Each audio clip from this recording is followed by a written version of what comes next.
Commissioner, you brought us here in your neighborhood to the University Medical Center, the finest, only level 1 trauma center in Clark in the state of Nevada, Children's Hospital, an amazing place, and Vegas Strong. You know, it is amazing, and every day, everyone that comes to work here, whatever capacity you are, it's all about the client, the person that's ill, their family members. And that's what's so very important, to know that we care, and we care immensely at this hospital, and it is a jewel in the desert. And people need to know that from that trauma 1 situation, this would be the only place you'd want your family member to be.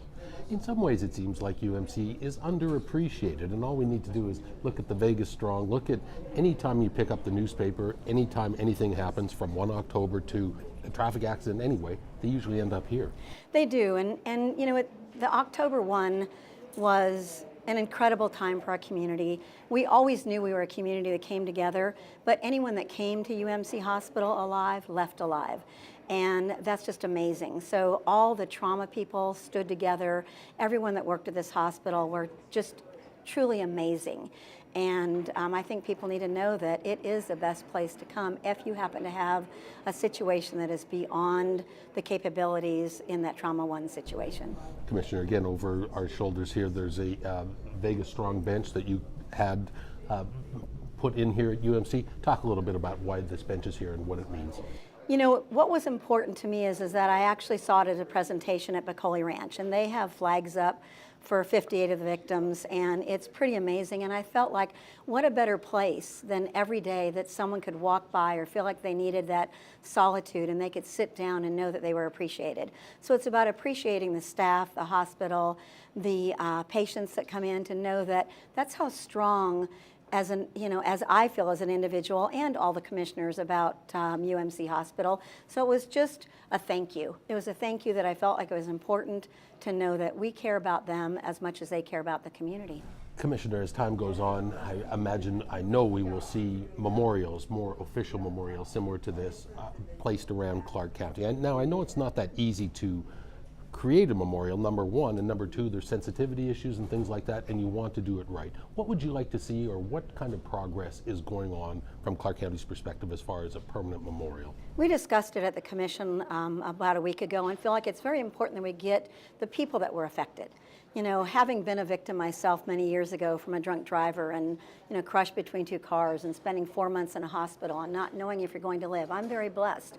So that feeling for me is very strong. And I believe that we need to make sure that the people that were affected have a say in what can we do. Does it need to be an incredible garden where they can sit quietly? Does it need to be at the Springs Preserves? Where does it need to be that it can impact not only our community, but those that do come back to visit, and to see that as they heal, that this would help them heal. And I think that's very important. What would you like to see? What type of thoughts do you have so far, Commissioner? I think something very serene and not overwhelming, because as life goes on, there is going to be something that, gets your attention. And I think being able to know that you have a place of that solitude and peace and calmness would be something that would be very nice, very simple, not complex. And I think that would make the difference for those that have been affected in this. And of course, the county's efforts and many other community partners' efforts continues just down the street at the Vegas Strong Resiliency Center, which has been in place just a week or two, a couple weeks after 1 October. What is going on at that place, and how much longer will that be, that facility be located there? We keep looking to see how much longer should it be, because the need is the needs of those that need it. And I think that we need to make sure that every person feels like they are valued, that we care, and that it's important that their well-being and their mental health has been affected, and to make sure that it's affected in a positive manner, so that they can go on and know what tools do we have that they can use to have a quality of life through something that was so devastating. It seems to be shifting into those types of things. Many of the physical injuries have actually healed, but the emotional and the psychological issues, those remain and can be triggered at any time. They can be, and it's unfortunate, but I think if you know that it can be triggered and you have the tools to be able to work with that, all the better for you. I know I have a lot of tools in my box from what happened, and when I hear certain scenarios or when something happens, I'm able to reach in there mentally and take out what would help me get through that situation. Commissioner, I know you and your colleagues that we've started, and this was long before 1 October, that bollards were being installed and are installed on the Strip, helping to keep traffic away from pedestrians and things like that. Your many other security measures on the Strip. How important is it now, and are people asking you, is the Strip safe, or is Las Vegas safe from an individual aspect or a business aspect? You know, in what I do, as a Clark County Commissioner, being a real estate agent, I do get a lot of people from different walks of life. I believe that we live in a very safe community. I believe that now we've been having a new group of officers graduate every month, and so we've increased our security measures. We have more staff on the Las Vegas Strip. The bollards are a fantastic thing to do to make sure that a runaway vehicle, whether it's by a medical episode or intentional, that we can do our very best to know that those 43 million visitors and our own 2 million citizens can feel safe walking around our community. And we'll only continue to see that more as some of these other projects come on board, such as the Las Vegas Stadium. That is going to be absolutely amazing. I believe that the right things will happen there. The security will be there. The traffic issues are going to be looked at. The parking is going to be looked at. We have so many ways to get around town right now that we can make sure that people understand the transportation modes, how we can get them in and out in a safe manner. What type of questions are people asking you about that stadium, Commissioner? You touched on some of the ones I think that seem to be pretty obvious, parking and traffic flow around that area. Are you satisfied with the progress of what's been going on there so far? I think it's moving along in a manner that we'll see that there'll be good results. The results are very important for the stadium itself. If they do not have a good scenario from the time you get there, from the time you leave, then the customer decides whether they want to go again. So there's about 10 games a year. There'll be some other venues. So it's going to be a little bit different than the 72 games of baseball, and I'm certain we'll talk about that. That's coming to the downtown Summerlin area, and that's going to be phenomenal also.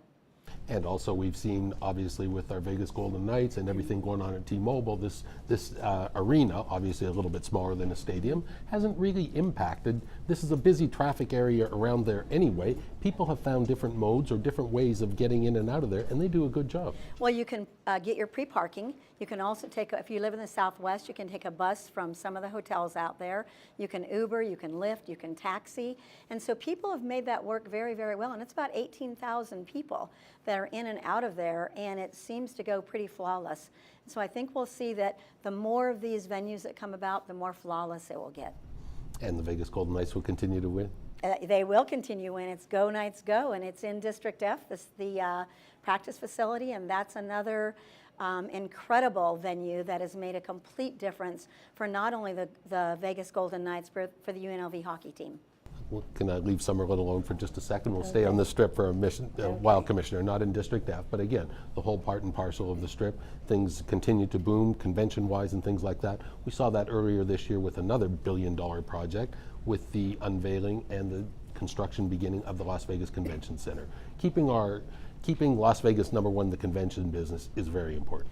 You know what? It is a very, very top priority. And so with the growth of that and the thousands and hundreds of thousands of square feet of available space for vendors to come, and for CES and the different major venues that come is going to be very, very important. So that growth is very exciting, it's very timely, and I believe it will keep us #1 out there in the convention center throughout the world. And we also see the continuation of a couple of the casinos, hotel casinos, construction, again, on the south end. That's going to be quite a boon to that south end of the Strip.